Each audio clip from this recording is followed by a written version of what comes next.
The research station floated in the dead space between stars, its lights the only sign of life for 100 light-years in any direction. Inside, Ambassador of the Galactic Council stood before a viewing screen, his 4 arms trembling. He had watched the recording 3 times now, and each time the moment the Obsidian tablet appeared on screen, his mind went blank. Seconds would pass, sometimes minutes, and he would find himself staring at static, unable to remember what he had just seen. "Play it again," he said to the technician. The Vex operator, a crystalline being whose body refracted light in geometric patterns, hesitated. "Ambassador, you have already forgotten 17 times. Perhaps we should." "Play it." The screen flickered. Deep in the archive, security footage showed the archaeological team's final moments on the dead world they had designated as Site Omega-7. The planet had no atmosphere, no life, nothing but gray dust and ancient ruins. The team had been there for 6 weeks, cataloging structures that predated any known civilization. Then they found the chamber. The tablet sat in the center of a circular room, black as the void between galaxies. It was roughly 2 meters tall and covered in symbols that seemed to shift when observed directly. Dr. Shantoke, the lead archaeologist, approached it with scanning equipment. The moment the scanner's beam touched the tablet's surface, everything changed.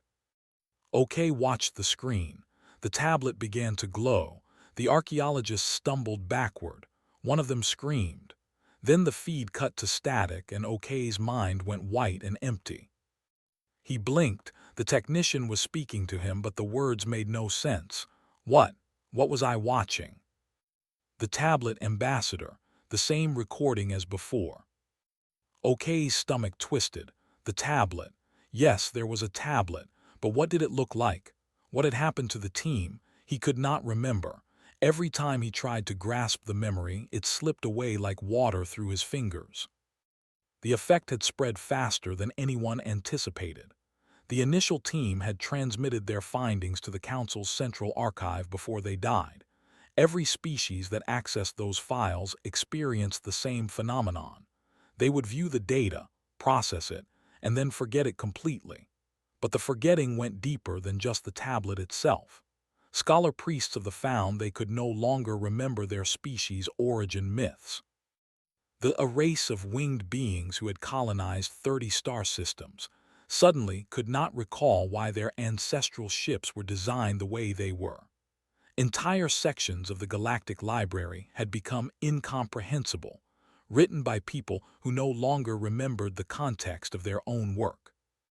Panic spread through the council chambers. Emergency sessions were called. Quarantine protocols were established, but the damage was done. The tablet had revealed itself to hundreds of thousands of beings across dozens of worlds, and all of them had forgotten. Not just the tablet, but pieces of themselves. The council's chief medical officer, unnamed, delivered her report in a voice that rattled with fear. "We do not understand the mechanism. The tablet emits some form of psychic radiation that targets memory formation, but it is not simply erasing specific memories. It is cascading through associated neural pathways, removing anything connected to the information the tablet contains. We believe the tablet holds information so dangerous that exposure to it causes the mind to protect itself through selective amnesia." "Then we must never view it again," said Counselor Vex Prime, her crystalline structure dimming with distress. "Seal the planet, destroy the archives. We cannot afford to lose more of ourselves." But Ambassador OK raised one of his hands. "There is another option, the humans." The chamber fell silent. Humanity was a relatively new discovery, a species that had only achieved faster-than-light travel 70 years ago. They had applied for council membership, but their application was still under review. They were considered primitive by galactic standards, with messy biological systems and inefficient neural architecture. Most council members barely thought about them at all. "The humans," Counselor Vex Prime's tone was dismissive. "What could they possibly offer?" "They were not included in the initial broadcasts," OK said. They have not been exposed, and they have different cognitive structures. Perhaps they can observe what we cannot. It was a desperate gamble, but the council had no other options. The human delegation was contacted, and 2 representatives were dispatched to the research station. Commander Sarah arrived first, stepping off the shuttle with the easy confidence of someone who had spent years in space. Behind her came Doctor, a cultural and who looked far more nervous. OK greeted them in the station's main bay. "Commander, Doctor, thank you for coming on such short notice." Sarah nodded, her dark eyes scanning the station's interior. "Your message said it was urgent, something about an archaeological discovery." "Yes, but I must warn you, what we are about to show you is dangerous. Others who have viewed it have experienced severe memory loss. We do not know if you will be affected the same way, but we believe." "We understand the risks," Sarah interrupted. "Show us." They gathered in the observation room, the same place where OK had forgotten 17 times. The recording was loaded. The technician looked at the humans with something like pity in her crystalline eyes. "Once we begin, you may not be able to stop it. The effect is immediate." Swallowed hard, "We're ready." The screen flickered to life. The archaeological team appeared, moving through the ruins of Site Omega-7. They entered the chamber. The tablet came into view, black and vast and covered in shifting symbols. Gasped. Sarah grabbed the edge of the console, her knuckles going white. OK watched the humans carefully, waiting for the moment when their eyes would glaze over and the memories would slip away. But that moment never came. Instead, both humans began to scream. It was not a scream of pain exactly. It was the sound of someone experiencing something too large for their mind to contain. Fell to his knees, his hands pressed against his temples. Sarah stayed upright, but tears streamed down her face. The recording played on. The archaeologists on screen stumbled away from the tablet. The glow intensified. The feed cut to static. The humans kept screaming. OK moved to stop the playback, but Sarah held up one shaking hand. "No, don't. We need to see it again." "Again, but you are clearly suffering." "Again," she gasped. They watched it 4 more times. Each viewing brought fresh waves of agony across the humans' faces, but they did not forget. When the 5th playback ended, slowly rose to his feet. His face was pale, covered in sweat, but his eyes were clear and focused. "I remember," he whispered. "Oh God, I remember what you all forgot."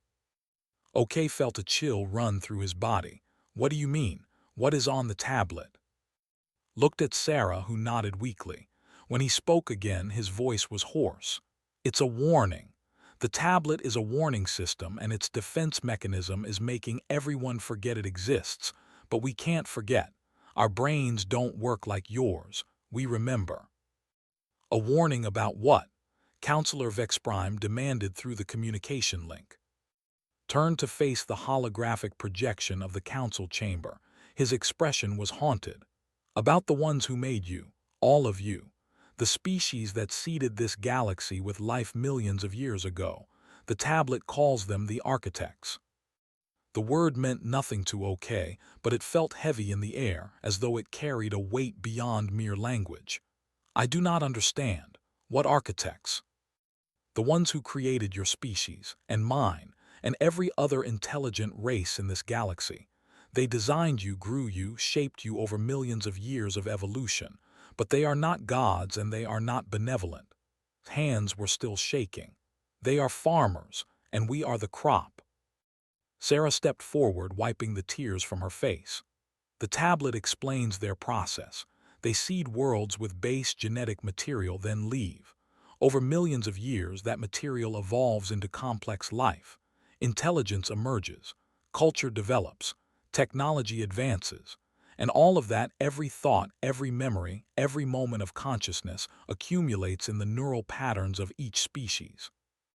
When a species reaches a certain level of sophistication," continued, "when they have enough collective experience and knowledge stored in their minds, the architects return. They harvest that species, extracting all of their accumulated consciousness and using it to fuel their own evolution. They have done this hundreds of times before, maybe thousands. The observation room was silent except for the hum of the station's life support systems. OK could not process what he was hearing. His mind kept trying to reject the information, to forget it, but the human's words anchored it in place. "That is impossible," Vexprime said. "We have records of our species' natural evolution. We have fossil records, genetic data." "All of which was designed to look natural," Sarah said. "That's the point. You were never meant to know. The tablet's defense mechanism ensures that anyone who learns the truth immediately forgets it. Security through amnesia. Most species' brains are efficient enough that the erasure is total." Sat down heavily on a nearby bench. "But humans evolved differently. Our brains are messy, redundant. We store memories in multiple overlapping systems. When the tablet tried to erase what we saw, it failed because there were too many backup copies scattered throughout our neural architecture. We are too primitive to forget." "Then what do we do?" OK asked. "If what you say is true." "It is true," Sarah said firmly. "And according to the tablet, the architects are coming back. Soon. Maybe within a generation. They are coming to harvest everyone in this galaxy, and because of the tablet's defense mechanism, none of you will even remember the warning until it is too late." The weight of those words settled over the room like a shroud. OK felt something rising in his chest, an emotion he could not name. Fear, perhaps, but fear of something he could not even fully comprehend because his mind kept trying to forget it. "We need to tell the council everything," he said. Looked at him with sad, ancient eyes. "You can try, but every time someone hears this information, their mind will try to erase it. Everyone except humans. We are the only ones who can carry this burden." Sarah straightened her uniform, her commander's discipline reasserting itself. "Then that is what we will do. Humanity will remember for you, all of you, and we will find a way to fight." "Fight?" Vexprime's voice was incredulous. "Fight beings capable of seeding entire galaxies with life. That is madness." "Maybe," Sarah said, "but it's better than forgetting, better than being harvested without even knowing it is happening. You asked what humans could offer. This is it. We remember, even when it hurts, especially when it hurts." OK watched the two humans standing before him, these primitive beings with their inefficient brains and messy neural pathways, and he realized they were offering to carry a weight that would crush any other species. They were volunteering to remember the greatest horror the galaxy had ever faced, to hold that knowledge alone while everyone else forgot. "Why?" he asked quietly. "Why would you do this?" Smiled, though there was no joy in it. "Because we do not know how to do anything else. Humanity has never had the luxury of forgetting our worst days. Every genocide, every war, every atrocity in our history, we carry them all forward. You call it primitive. We call it survival." The recording ended. The observation room's lights seemed dimmer than before, and in that moment, OK understood that everything had changed. The galaxy had been living a comfortable lie, protected by the kindness of amnesia. But humans could not forget, and now that they remembered, they would not let the galaxy face its end in ignorance. Even if that meant bearing the burden alone. 30 years passed in what felt like a handful of breaths. The Galactic Council continued its work, unaware that anything had changed. Trade routes were established. Disputes were mediated. New species were welcomed into the fold. Life went on as it always had. But humanity changed. Commander Sarah, now Admiral, stood on the bridge of the Earth defense ship Anamnesis, staring out at the construction yards that orbited Luna. Dozens of vessels were being built, unlike anything the galaxy had ever seen. Not larger than council ships, not more powerful in conventional terms, but different in ways that made the human engineers smile grimly when they thought no one was watching. Doctor, now Earth's permanent ambassador to the Galactic Council, joined her at the viewport. He had aged significantly in 30 years, his hair now white and his face lined with the weight of secret knowledge. The council sent another inquiry today. They want to know why we are building so many military vessels. What did you tell them? The same thing I always tell them: defense readiness, exploratory missions. They forget the question within a day anyway. His voice was bitter. The tablet's effect lingers in anyone who even hears about the architect's second hand. They can process the information for a few hours, sometimes a day, then it fades. Only humans retain it. Sarah turned away from the viewport. How many more ships? 73 in the current production cycle. Another 100 in planning stages. The colony worlds are contributing resources. Everyone who knows is helping. And how many people know? Consulted his data pad. Approximately 4 billion humans have voluntarily viewed the tablet recording. All of them chose to remember. All of them are contributing to the preparation in some way. 4 billion people carrying the weight of galactic extinction. Sarah felt the burden of it every day, pressing down on her shoulders like a physical thing. She had watched the tablet recording so many times that the symbols were burned into her memory. She dreamed about them. She saw them when she closed her eyes. The knowledge of what was coming never faded, never softened. Every human who chose to remember took on that same eternal burden.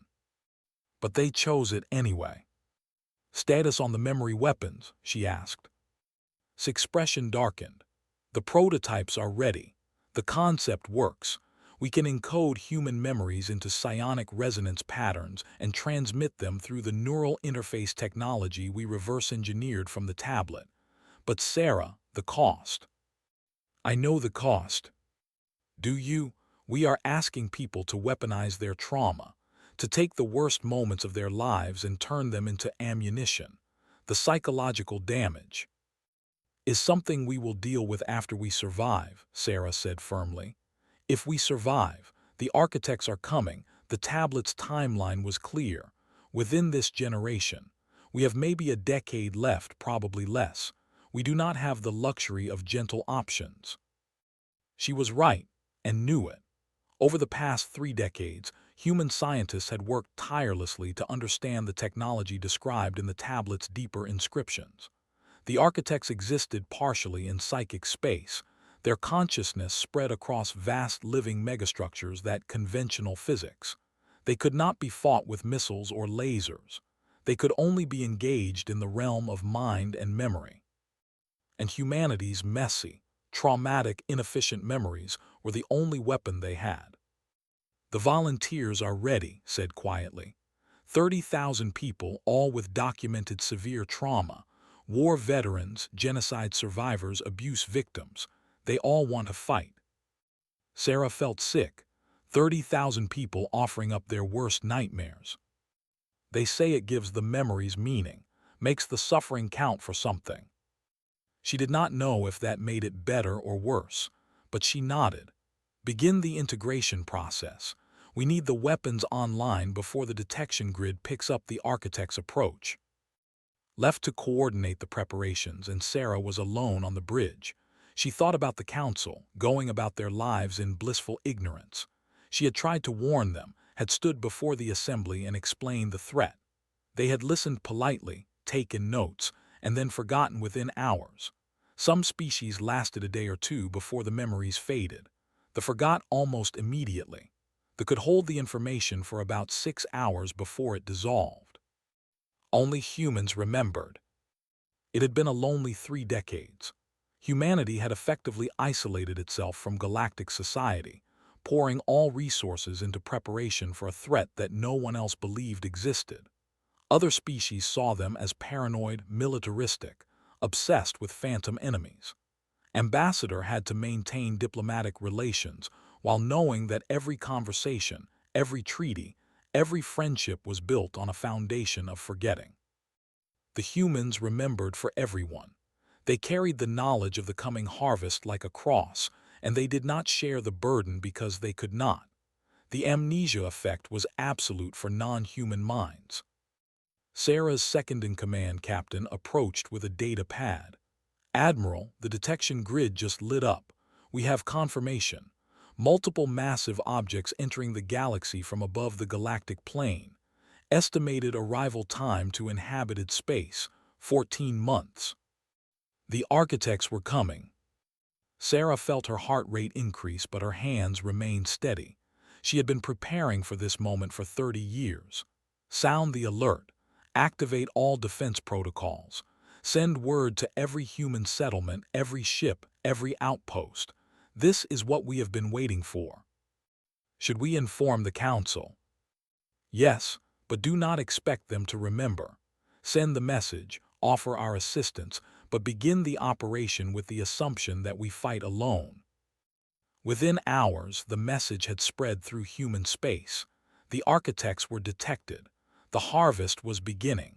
In living rooms and workplaces across hundreds of worlds, humans stopped what they were doing and looked up at the stars. They remembered what was coming.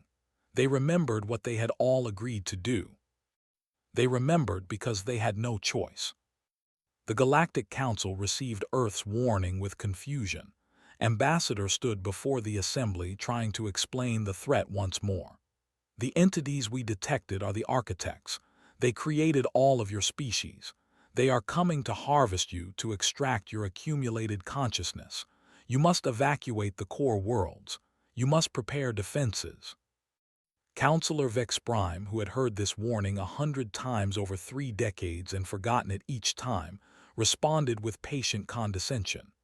Ambassador, we appreciate your concern, but our scans show these objects are merely unusual stellar phenomena. There is no threat. They are not stellar phenomena. They are living ships. They will begin the harvest within months. Ambassador, perhaps your species' isolation has led to some cultural paranoia. We assure you there is no danger. Wanted to scream. He wanted to grab them and shake them until they remembered, but he knew it would not work. Their minds would not allow the information to stay. Then at least let us position our defensive fleet in strategic locations. If we are wrong, no harm is done. If we are right, you will need our help. The Council agreed to that much, though more to humor the paranoid humans than out of any real concern. Within weeks, human ships had deployed throughout Council space, clustering around major population centers. The Council saw it as a generous offer of protection. The humans knew it was their only chance to intercept the architects before the harvest began. Sarah oversaw the deployments from the Anamnesis, now positioned near the.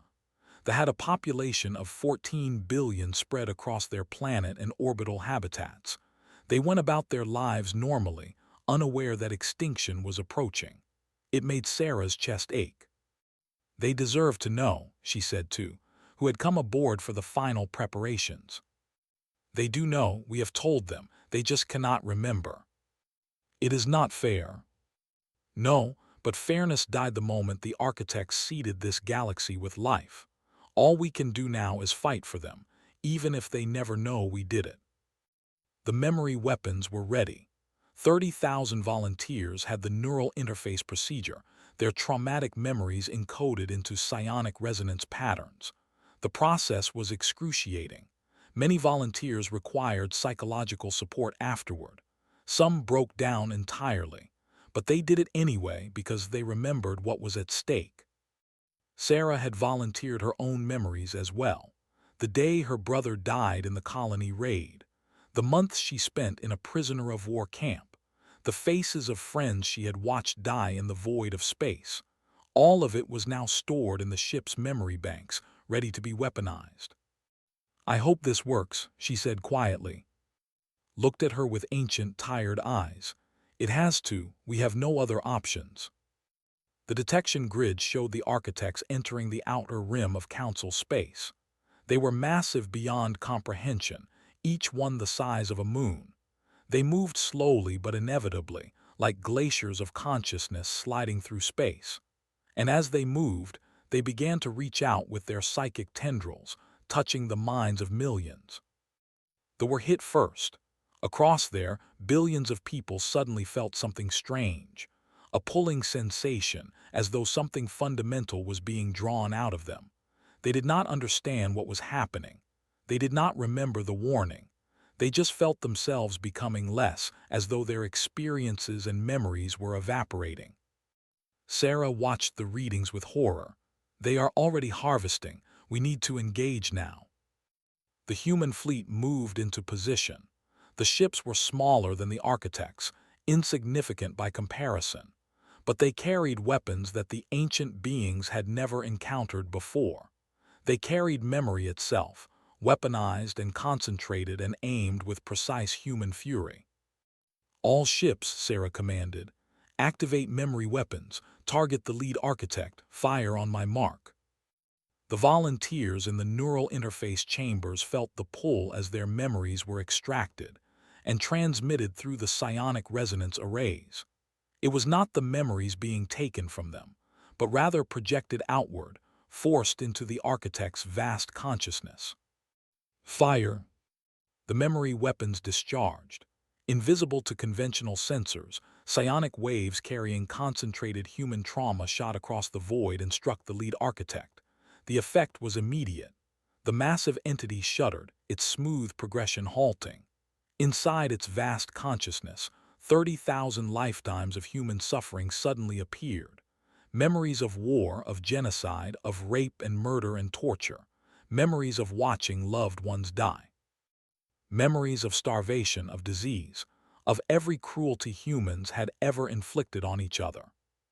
For a being that had spent eons carefully curating only the finest experiences from harvested species, the injection of raw, unfiltered human trauma was poison. The architect's psychic scream echoed across dimensional boundaries, inaudible to most species, but felt by every human as a spike of pain behind their eyes. "It is working," gasped, blood running from his nose. "Keep firing." The fleet unleashed everything. More volunteers added their memories to the assault. Sarah felt her own memories being pulled from the interface, her trauma being weaponized and launched at the beings that threatened to erase billions of lives. It hurt. God, it hurt. But she kept the connection open. The lead architect began to fragment. Its consciousness, so carefully maintained across millions of years, could not process the incompatible data. Human memory was too chaotic, too emotional, too raw. Where other species' experiences could be harvested cleanly, human memories came with jagged edges that tore at the architect's mental architecture. But there were more architects approaching, dozens of them, and the human fleet was small. "We cannot hold them all," reported. "We do not have enough memory weapons." Sarah made a decision that would haunt her forever. Open channels to all human settlements. Broadcast the neural interface protocols. Anyone who wants to volunteer, anyone who has trauma they are willing to weaponize, we need them now. Within minutes, the responses flooded in. Millions of humans, across hundreds of worlds, volunteering their worst memories for the defense of species that would never remember they had been saved. The neural interface network expanded exponentially, becoming a vast web of shared trauma and defiant memory. The architects advanced, and humanity screamed back at them with the voice of every nightmare the species had ever endured. The battle lasted 6 days. 6 days of continuous psychic warfare, with waves of human memory crashing against the architect's consciousness like a tide of suffering. The massive beings tried to adapt, tried to filter out the human data, but it was too invasive, too persistent. Every time they reached out to harvest another species, they encountered human minds standing in the way, forcing them to experience horrors they had never imagined. Admiral Sarah stood on the bridge of the anamnesis, her body exhausted beyond measure. The neural interface had taken a toll on everyone involved. Nosebleeds were common. Some volunteers had seizures. A few died when the strain proved too much for their brains, but they kept fighting. On the 4th day, the architects changed tactics. Instead of trying to harvest the major population centers, they began targeting remote outposts, places with no human defenders nearby. The human fleet repositioned, stretching themselves thin across dozens of star systems. Sarah barely slept, barely 8. She existed in a state of pure determination, held together by the memory of why they were fighting. Doctor coordinated the diplomatic nightmare from Earth. The Galactic Council finally began to notice that something was wrong. The reported strange sensations, the detected unusual psychic emanations. But they still could not remember the warning, could not understand that they were in the middle of an existential battle for survival. "How do we explain this to them?" asked during one of his brief communication windows with Sarah. "How do we tell them we are fighting a war to save them from an enemy they cannot remember exists?" "We do not," Sarah said simply. "We just fight." On the 6th day, something changed. The lead architect, the one that had absorbed the most human trauma, suddenly, its vast form began moving away from inhabited space, back toward the galactic rim. The other architects followed, their formation breaking apart as they fled. Captain could barely believe the readings. "Admiral, they are retreating, all of them. They are leaving Council space." Sarah did not allow herself to feel relief yet. "Confirm their trajectory. Make sure this is not a tactical repositioning." But the data was clear. The architects were fleeing, their psychic gestalt fractured by incompatible memories.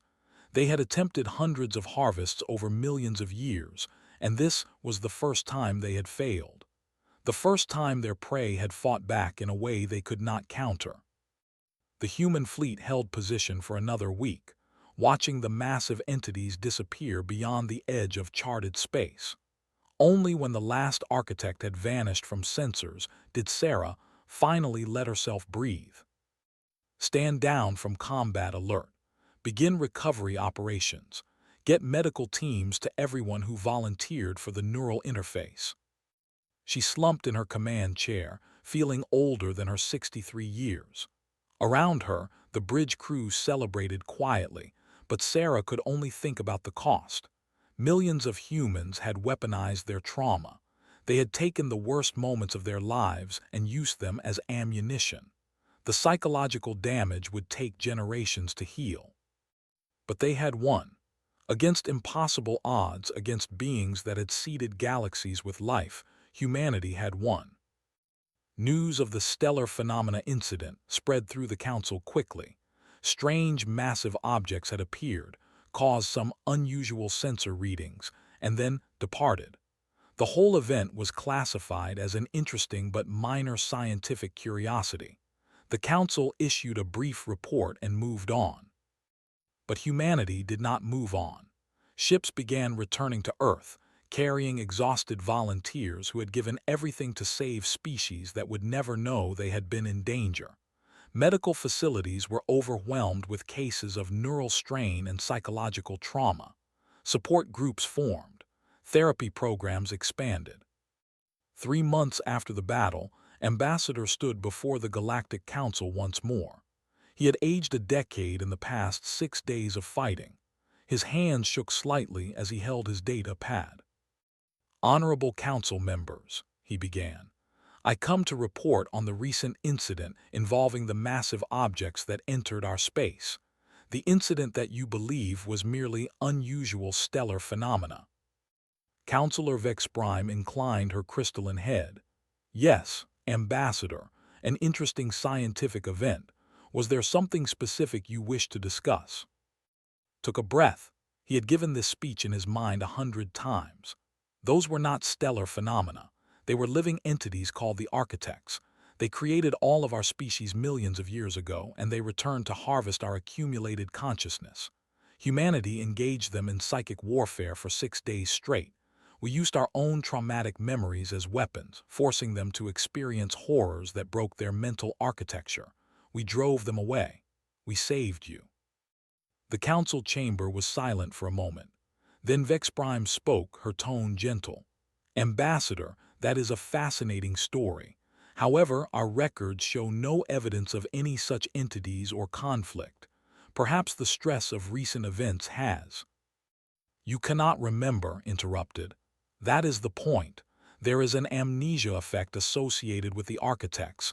You forget them. You forget the threat. You forget that you were saved. Only humans can remember. I see, and you remember this because our brains are primitive, inefficient. We store memories in redundant, overlapping systems. We cannot forget our traumas, cannot erase our worst days. That weakness became our strength.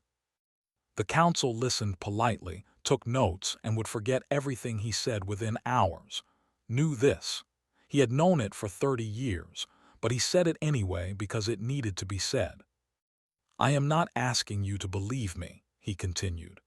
I know you cannot, but I am asking you to grant humanity full membership in the Galactic Council, not because we are advanced or sophisticated or efficient, but because we can remember what you cannot, because we will bear that burden for you. To his surprise, the council agreed. Perhaps they sensed something in his words, even if they could not hold onto the specific memories.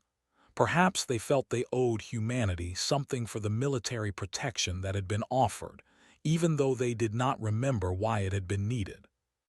Humanity became a full council member, with a seat in the inner chamber. They were also given a new role, memory keepers of the galaxy. Any information deemed too dangerous or destabilizing would be entrusted to human archives, where it would be remembered even if others forgot. Sarah attended the ceremony, wearing her full admiral's uniform. She stood beside as the council officially welcomed humanity into their ranks. The applause was polite and warm. No one knew they were clapping for the species that had saved them all. After the ceremony, Sarah stood on an observation deck, looking out at the stars. The galaxy looked peaceful from here, unaware of how close it had come to extinction. Do you think they will come back? Sarah asked. The architects, maybe, probably not in our lifetime, but someday, yes, when enough time has passed when they think we have forgotten. But we will not forget. No, we will not. Sarah thought about the millions of humans who had volunteered their trauma for the battle.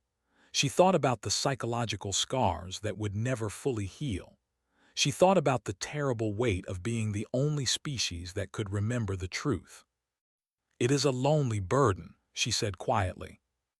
Nodded, yes, but someone has to carry it, and humans have never shied away from carrying our scars forward.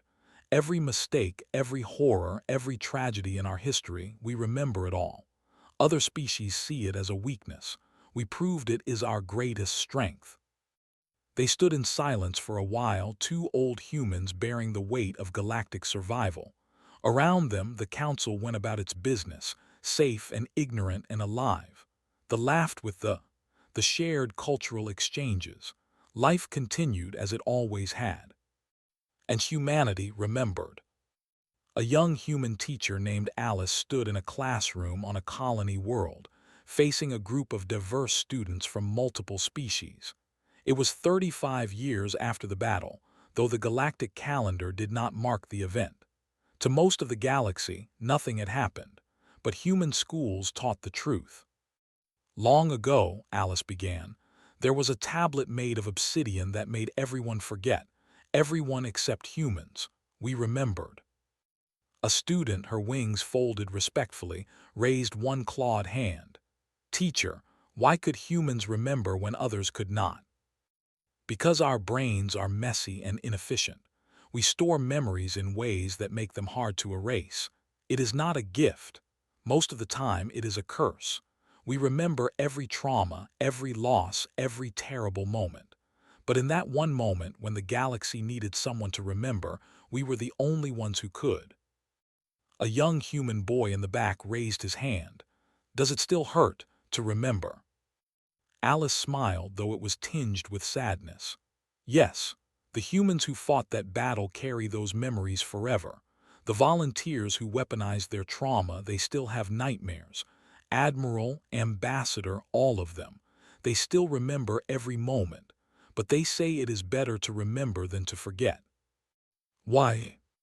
Because if we forgot, it could happen again, and next time, no one would be ready. She pulled up a holographic image of the obsidian tablet. The students from other species felt a strange discomfort looking at it, a sensation they could not name. But they did not look away. This tablet is kept in a human archive now. We study it, we learn from it, and we make sure that no matter what, someone always remembers the truth. The student looked at the tablet with confused reverence. Humans remember for all of us. Yes, it is our role in the council now. We are the memory keepers. When something is too dangerous, too terrible, or too important to forget, humans remember it, so that you do not have to. Another student, a crystalline vexed child, asked quietly, "Is that fair, to make you carry all the pain?" Alice considered the question carefully. Fair? No, but necessary. And humans have been carrying our painful memories for all of our history. We do not know how to be any other way. She dismissed the class, and the students filed out, chattering in multiple languages. The non-human students would forget the specifics within days, retaining only a vague sense that humans were important memory keepers. But the human students would remember. They would carry the knowledge forward, just as their parents and grandparents had. Alice stood alone in the classroom, looking at the holographic tablet.